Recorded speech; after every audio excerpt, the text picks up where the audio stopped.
What's up, jazz guitar friends? Larry Tamanini here with Jazz Guitar Under 5 Minutes. Hey, how's it going? It's been a minute since I've done a guitar educational video, but I'm here today to ask you, guitar players, hey, are you playing the guitar or is the guitar playing you? Nowhere is this clear if you are playing the same exact arrangement over a tune that you play every single time through, right? Are you playing the same set of changes? Maybe you're feeling like you're in a rut because you're bored with jazz guitar. Well, guess what, friends? You're only bored if you're boring. And chances are, like lots of us at some point of our guitar development or music development, you get sort of bogged down. You never want to admit you're in a slump. You never want to try to do too much. Always want to talk about playing through it. But what does that mean? Well, one sure way to really start making playing more interesting is to not play the same arrangement. You know, maybe you can kind of get into the habit where, you know the chords, and you kind of just play the same alterations, every single time. It's not wrong, but it gets boring because you know what you're going to do before the music's happening. It's not really jazz, right? It's not how jazz works. So check it out. Sometimes when you're practicing, you kind of have to force yourself to try some different things. You heard me play through a 1, 6, 2, 5, right? In the key of E flat. That's going to be my 1 is E flat. My 6 in a lot of cases is going to be the C dominant 7. My 2 is going to be some form of F. You notice sometimes it was a dominant, sometimes it was a minor, right? And then ultimately my 5, right? Now there was a couple of subs that I threw in there. Well, yeah, duh, because you want to make it fun. You want to make it engaging. That's the whole point of the music, right?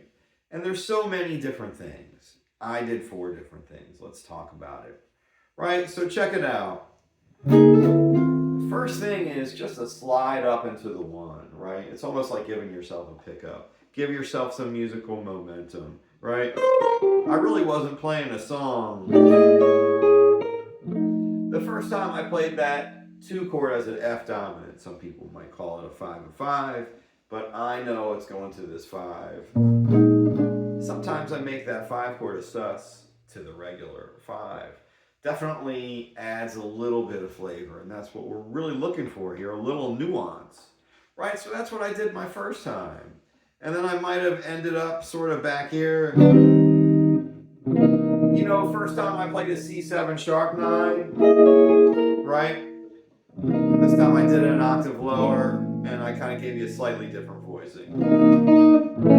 And then instead of going 2/5, F sharp B, F B flat, right?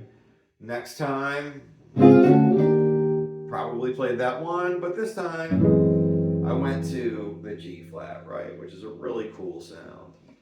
It's a dominant tritone sub of the C, and then that's where I played my 2 there. Now this is a good one, right? I start off by playing this as a regular B flat 13, but then I voice lead it down to a B flat sharp 5, ultimately into my E flat 9, right? Always really helps to have a cool voice leading idea when you're working through stuff. Dominant chords can be broken up where you have that, the pretty dominant, the slick dominant, and then an altered sound where I'm creating some tension, right?